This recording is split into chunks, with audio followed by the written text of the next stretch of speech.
통일교 의혹 이게 여야 특히 이제 지금 여권에 큰 충격을 주고 있는 건 사실인데 의원님은 좀 어떻게 이 전국을 바라보고 있습니까?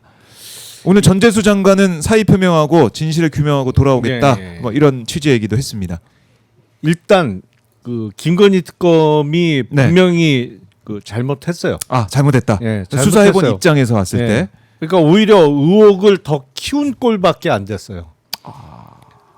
그러니까 그래요? 그때 8월에 윤영호 전 본부장의 그런 진술이 있었으면 제가 보기엔 뭐 특검의 수사 대상이 충분히 될 수 있을 것 같은데 16호의 포괄 조항이 있기 때문에 그 수사하는 과정에서 인지하게 된 사건은 수사할 수 있기 때문에 뭐 수사 대상이 안 된다고 보기는 어려울 것 같은데 뭐 특검의 판단대로 그게 수사 대상이 아니라고 판단했으면 그때 바로 이첩을 했어야죠.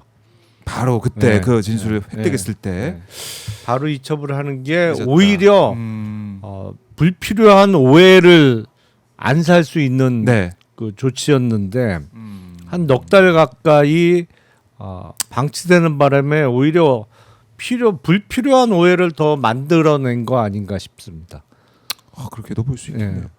지금 그래서 정동영 장관도 입장을 내고 2021년 윤영호 10분 대항의 정부다 뭐 이렇게 얘기를 하고 있고 관련자들은 뭐 나경원 의원도 마찬가지고 다 부인을 하고 있는데 이건 뭐 수사를 통해서 밝힐 수밖에 없는 상황이에요.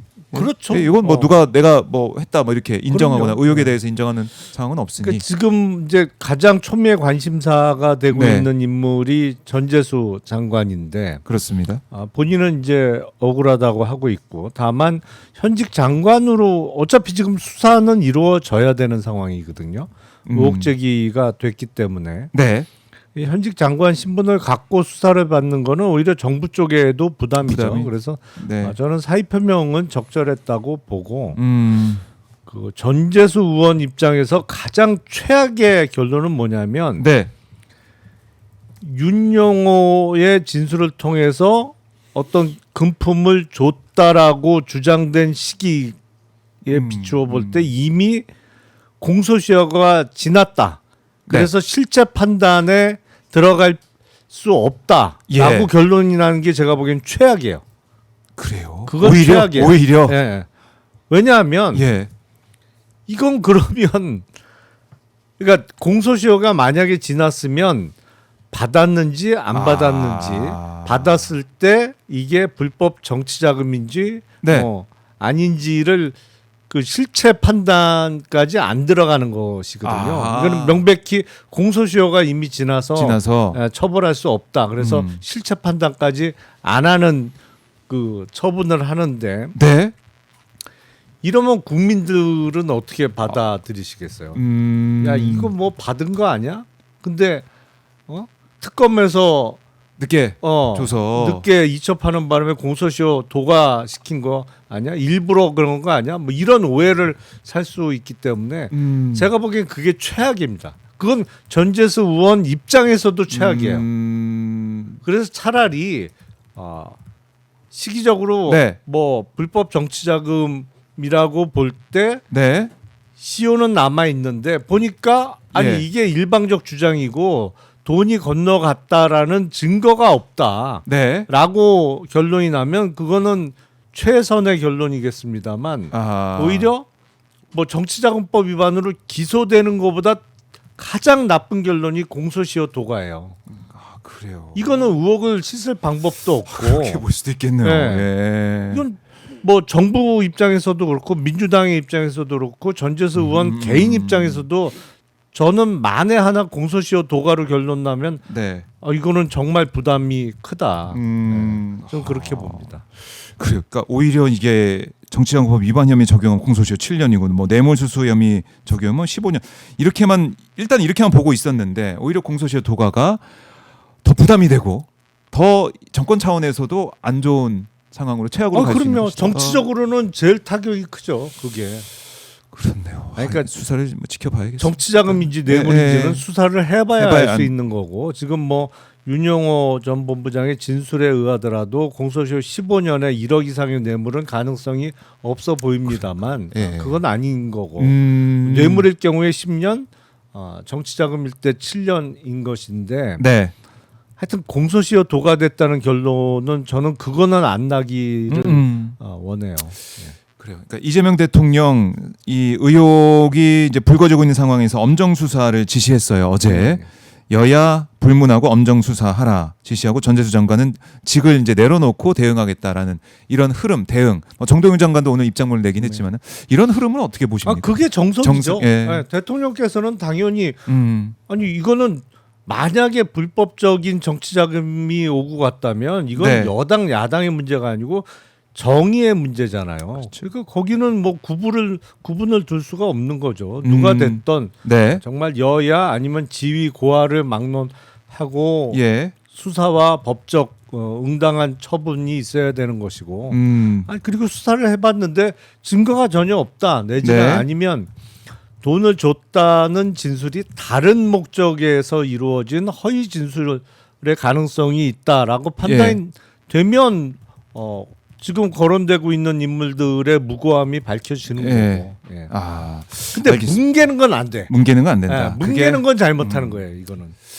그게 또 이제 어떻게 보면 공격의 빌미를 준 그럼요. 상황이기도 하고 그리고 이제 나경원 의원 이름까지 이제 언급이 되지 않았습니까? 어제 박지원 의원이 법사위에서 그 내용을 언급했음에도 나경원 의원은 뭐 별다른 뭐 대응을 딱히 그 자리에서 안 하더라고요. 나중에 언론을 통해 가지고 보도된 내용에 있어서 그건 아니다라고 부인을 했는데 나경원 의원님 목소리가 또 나오다 보니까 녹취 법정에서 틀어진 데 보니까 펜스 부통령이 오는 이 과정에서 역할을 한 그런 부분들이 우리가 유출할 수 있기 때문에 나경원 의원에 대한 수사도 피할 수 없는 것 같다는 생각도 들고 어떤 접촉이 네. 있었던 거는 틀림없는 사실로 보이죠. 물론 이제 공개된 녹취의 내용은 어떤 돈 문제나 이런 거는 언급이 없는 것 같고 네. 펜스 전 부통령이 방한하는 기회에 그거를 어떻게 정치적으로 이용할 거냐 이걸 논의한 것으로 보이는데 네. 뭐 어쨌든 접촉하고 그 정도 이야기를 뭐 펜스 부통령과의 일정 같은 거를 본인이 어레인지 하겠다 뭐 네. 이런 취지로 얘기를 했으니까 그렇게 이야기를 주고받을 정도면 그 전에도 어떤 접촉이나 교감은 있었을 거잖아요. 뜬금없이 생판 모르는 그렇죠. 사람하고 예. 통화하면서 그렇죠. 야 그거 펜스. 내가 조정할게 뭐 이렇게 얘기할 수는 없는 거니까 그렇네요. 그거는 조사를 해봐야겠죠. 조사를 해봐야 된다. 자 이제 특검 수사가 마무리되고 있는 과정입니다. 오늘 봤더니 심우정 전 검찰총장이 피고인 신분으로 내란 특검에 출석을 했습니다. 오늘 지하 주차장으로 출석을 하면서 수사팀 의견과 반대로 즉시 항고를 안 한 이유가 뭐냐? 그러니까 윤석열 풀어줄 때 그리고 당시 결정을 후회하지 않냐 이런 질문에 모두 답하지 않고 심우정 전 총장이 조사받으러 올라갔습니다. 그래요. 이 지난 3월에 있었던 윤석열 구속 취소 결정에 즉시 항고하지 않은 이 부분 지금 여당과 시민단체가 직권남용과 직무유기 혐의로 공수처에 고발을 했고 공수처는 이걸 특검에 출범하니까 이첩을 했습니다. 이걸 또 수사를 하고 있는 상황인데요. 그러니까 이것도 우리가 눈여겨봐야 되고 잊어서는 안 되는 부분 아니겠습니까? 그럼요. 예? 사실은 올 3월 7일에 있었던 직위원 재판부의 구속 취소 결정만큼이나 어떤 의미에선 더 황당무계한 결정이 즉시항고 포기였어요. 네. 그건 심지어 직위원 판사도 왜 항고를 안 했지? 뭐 이런 반응을 보였잖아요. 맞아요. 거기도 자기가 그런 말도 안 되는 결정 해놓고 네. 당연히 항고한 거니까 뭐. 즉시 항고하면 상급법원은 가서 뭐 바로 잡겠지. 그러면 조금 자기가 한 결정이 묻히겠지. 그런 계산을 했던 것 같아요. 근데 즉시 항고를 안 해갖고 그냥 그게 석방이 결정되니까 직원도 황당했던 것 같아요. 이 뭐지 이렇게 돌아가면 안 되는데 뭐 이렇게 생각했던 것 같아요. 그러니까 심우정 총장은 모르겠습니다. 전 총장은 이게 직권남용 등의 혐의로 기소가 될 수 있을지 좀 지켜봐야 될 것 같은데 저 개인적으로는 기소가 됐으면 좋겠어요. 기소가 됐으면 좋겠다. 네. 왜냐하면 너무 말도 안 되는 짓을 한 거기 때문에 그렇죠. 물론 이제 증거나 법리적으로 까다롭기는 한데 그래도 이거는 당시 이제 그 특수본부가 있었죠. 특별수사본부가 있었죠. 검찰에. 네. 서울 고검장이 당시 고검장이 본부장을 하던 거기서도 즉시 항고 의견을 거의 낸 거잖아요. 그러니까요. 근데 총장이 뭉개고 그걸 깔아 뭉개고 포기를 했단 말이에요. 그러니까 요거는 직권남용으로 기소를 해서 한번 판단을 받아봐야 되지 않겠냐. 그리고 즉시 직권남용으로 기소를 하면 법정에서의 증언을 통해서 이런저런 우리가 아직 몰랐던 얘기가 알려질 수가 있거든요. 네. 그래서 개인적으로는 기소가 좀 됐으면 좋겠습니다. 그러니까 심우정, 그러니까 잊어서는 안 되는 이름 아니겠습니까? 이번에 이 수사 기소까지 이어져야 된다 이렇게 정리를 해 주셨습니다. 자, 심우정은 계엄을 알고 있었다. 이렇게 벨레님이 지적도 하고 의견도 주고 계신데요. 절대 기소가 돼야 된다 이렇게 강조하고 있습니다.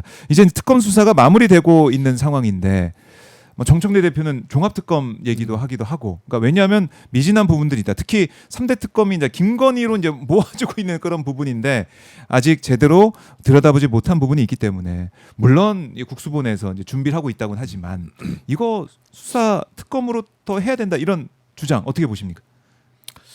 사실은 저는 이제 그 특검이 이제 6개월을 수사한 거잖아요. 네. 그래서 과거에 이제 특검의 미진한 부분을 또 특검한 예는 없어요. 지금까지는.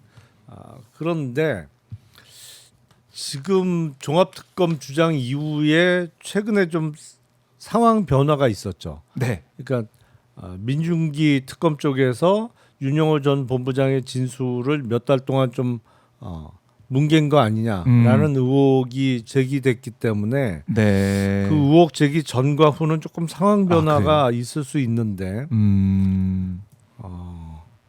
만약에 종합특검을 지금 하게 되면 네.